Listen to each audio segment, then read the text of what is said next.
He just doesn't get it, does he? Let's begin.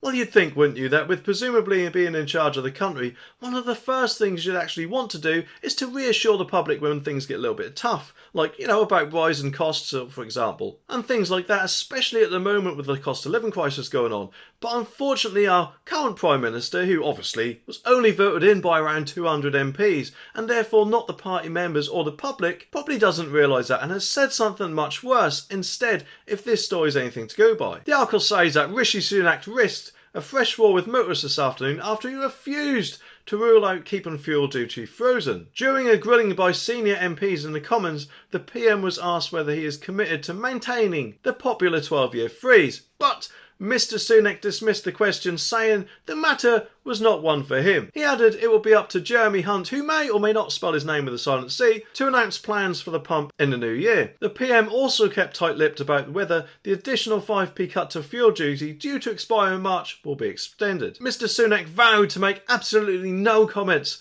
about future tax policy. Well, I could be wrong, but it does make me wonder if he probably wants to avoid looking like the bad guy if any prices have to rise, especially after what he did to Boris. Because quite a lot of people, including me, saw him as a bit of a backstabber, and that is no way for a Prime Minister to act either, in my opinion. Or maybe actually he might think he can fix things with one of his robotic waves.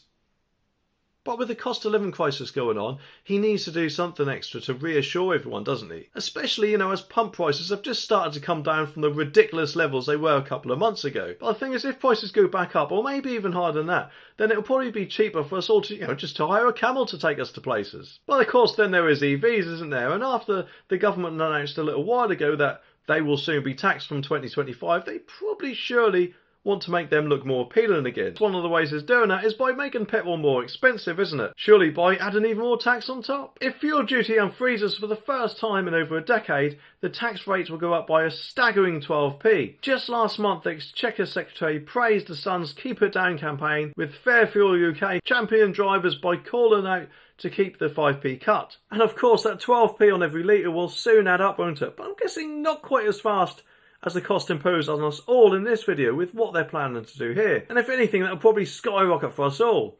Anyway, subscribe for more and I'll see you in the next one.